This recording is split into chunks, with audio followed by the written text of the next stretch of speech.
नमस्कार। आज हम देख रहे हैं एनएआई अंग्रेजी सीखे हिंदी से के एपिसोड 4 को, और इसका विषय है अपनी रोज की दिनचर्या, मतलब डेली रूटीन के बारे में बात करना।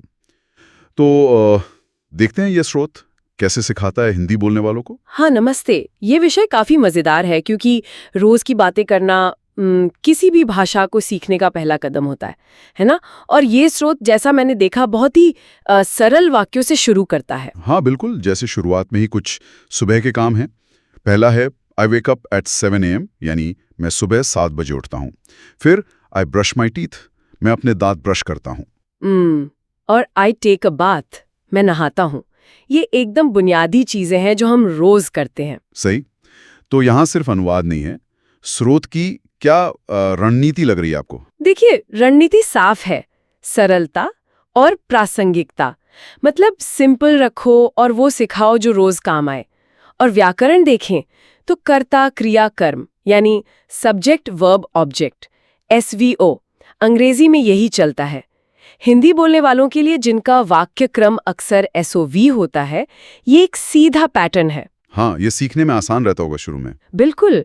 इससे एक, क्या कहते हैं, कॉन्फिडेंस आता है शुरू में। और स्रोत दोहराने पर भी जोर देता है, कहता है रिपीट आफ्टर मी। हाँ, दोहराना मतलब रटना जैसा लगता है, पर भाषा सीखने में, खासकर उच्चारण के लिए और वाक्य दिमाग में बिठाने के लिए ये जरूरी है, जैसे जुबान पर चढ़ाना। अच्छा, लेकिन क्या ये काफी है, सिर्फ रटना? नहीं, काफी तो नहीं है।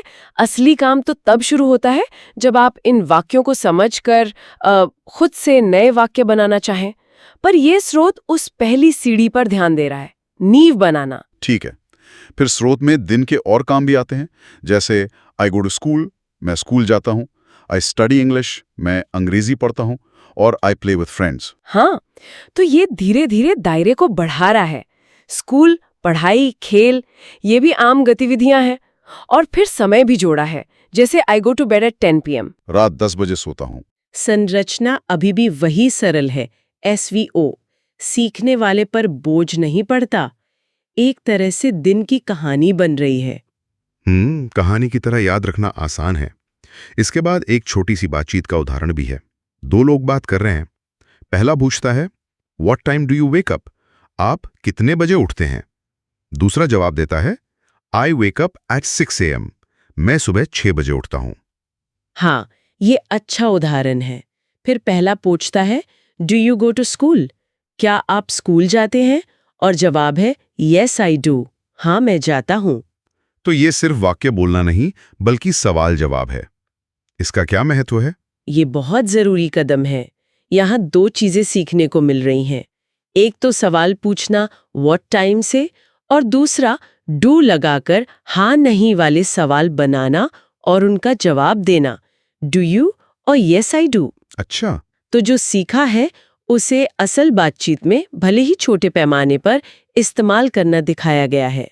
मतलब पैसिव नॉलेज से एक्टिव यूज की तरफ एक छोटा सा कदम। तो कुल मिलाकर ये एनजीआई एपिसोड एकदम नींव बनाने पर केंद्रित है। सरल वाक्य, रोज के काम और थोड़ा सा सवाल जवाब। और आखिर में वेल डन कहकर हौसला भी बढ़ाता है।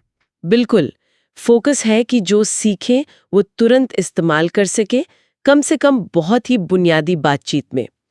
इसकी सीमा शायद यही है कि ये आगे की मुश्किलों के बारे में कुछ नहीं बताता, लेकिन शुरुआती बिंदु के तौर पर ये भाषा से एक सहजता बनाने में मदद कर सकता है। हाँ, और अगले एपिसोड का विषय शौक यानी हॉबीज बताया गया है। तो लगता है धीरे धीरे आगे बढ़ेंगे। सही। एक सोचने वाली बात ये हो सकती है कि क्या ये रोज की सामान्य बातें सीखना सिर्फ शब्द सिखाता है, या फिर अनजाने में ही ये व्याकरण की गहरी समझ की नींव भी रख देता है, बार बार एक ही स्ट्रक्चर दोहराने से। ये दिलचस्प सवाल है। पैटर्न पहचानने में तो मदद मिलती ही होगी। स्रोत दर्शकों से लाइक, शेयर और सब्सक्राइब करने को भी कहता है। हाँ, वो तो आजकल आम है। बिल्कुल।